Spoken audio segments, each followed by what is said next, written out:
Venezuela está entrando en su tercera semana de caos tras los dos devastadores terremotos que dejaron al menos 3.500 muertos y más de 16.700 heridos. Según el gobierno venezolano, se han registrado cientos de réplicas desde los sismos principales y cada temblor reactiva el trauma de todo un país. Muchos venezolanos se han convertido en topos, civiles comunes que arriesgan sus vidas para meterse entre los escombros y rescatar sobrevivientes o hasta recuperar cuerpos. Y estos topos lo hacen porque aseguran que el gobierno simplemente no está ayudando lo suficiente. Más allá del desastre que el socialismo ha provocado en las labores de rescate, los recientes terremotos en diferentes partes del mundo han despertado el temor de que la actividad sísmica esté aumentando. Sin embargo, los científicos aclaran que los terremotos son impredecibles y que esos eventos no significan necesariamente que el planeta esté entrando en una nueva era sísmica. Así que mientras Venezuela intenta recuperarse, ¿por qué la ruptura de esta falla sísmica en particular fue tan potente y qué significa todo esto para el futuro de esa región? Desde Chile, el sismólogo y geofísico Cristian Farías se encuentra con nosotros para ayudarnos a entender mejor este panorama. Bienvenido a Fox Noticias, Cristian. Hola, hola, muchas gracias por invitarme.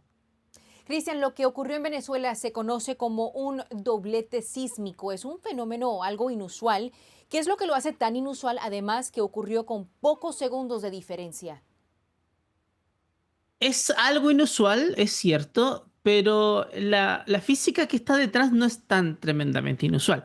En general, lo que tienes para un gran terremoto es que necesitas una zona de falla, un lugar donde las placas vayan acumulando tensión durante mucho tiempo hasta que se libera.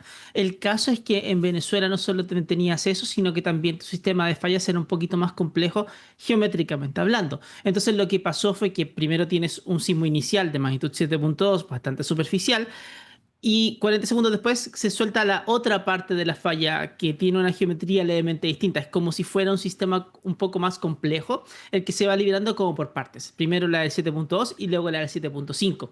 Y claro, es la del 7.5 la que se extiende por toda la zona de La Guaira y genera aceleraciones de suelo tremendamente grandes que por supuesto ponen bajo mucho estrés a las construcciones que al no estar suficientemente preparadas para esto, Ujú. terminan colapsando y generando este desastre. Desgraciadamente.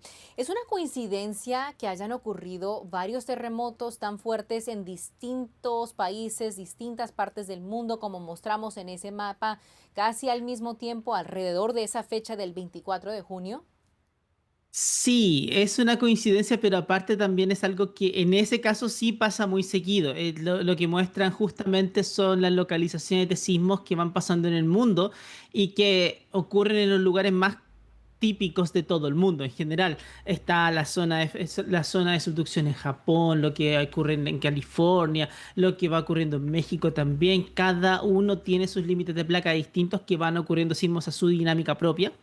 Y Ujú. claro, el tema es que cuando ocurre un terremoto como el de Venezuela, que es tan grande y sobre todo que genera estas aceleraciones de suelo y vemos el desastre que viene después de él, finalmente uno empieza a buscar, tratar de buscar como una especie de patrón que permita entender de la manera más simple posible una cosa muy compleja, pero en este caso eso no hay una conexión ahí, sino que son simplemente terremotos que van ocurriendo en zonas distintas del mundo. Ahora, es súper importante el detalle. No es que el terremoto en Venezuela mate gente por sí solo, son los edificios que Correcto, están mal construidos los que finalmente correcto. generan esto. Entonces, el foco siempre se tiene que ir hacia Ujú. todas esas componentes de decisiones que ha ido tomando las autoridades y la sociedad a lo largo de Así mismo. décadas, que son los que finalmente desencadenan el desastre. El sismo es un gatillante. Asimismo, Cristian, y eso me lleva al siguiente punto. Quisiera que nos hables sobre ese complejo terreno, de cómo es La Guaira que se encuentra entre el mar y las montañas, qué tipo de construcción y cimientos se necesitan, deberían existir en una localidad como esa, donde pues suele temblar, porque mucho se está comentando, y eso sí es un hecho, como tú bien lo has dicho. Esta tragedia, esta catástrofe realmente ha dejado al descubierto, ¿no? Todas las fallas, las debilidades que existen como resultado del chavismo, del socialismo y la construcción que hicieron allí con materiales también muy baratos.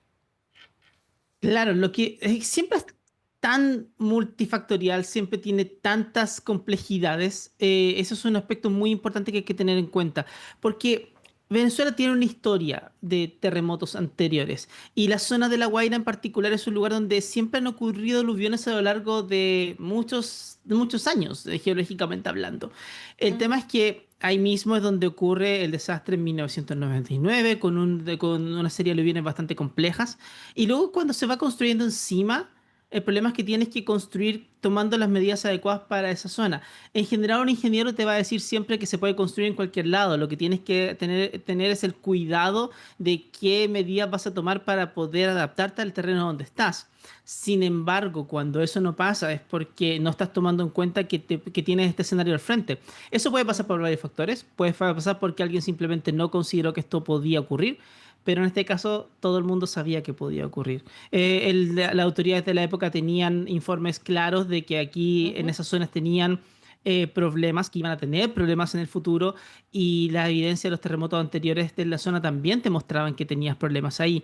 Entonces no es Hubo que no puedas advertencias. construir en esa zona, sino en realidad Correcto. que lo que tienes que hacer es tomar las medidas adecuadas para adaptarte al Ujú. lugar donde estás. Tienen que existir Y estándares muy, es muy estrictos en muy una zona como estrictos. esa, y sí hubo las advertencias y también residentes que denunciaron haber visto grietas en edificios mucho antes de estos terremotos. Eso está claro, y lo más probable es que también Mm. continúen réplicas de vez en cuando de menor magnitud. Muchísimas gracias, sismólogo Cristian Farías, por acompañarme el día de hoy y ayudarnos a entender un poco mejor lo que está sucediendo allí.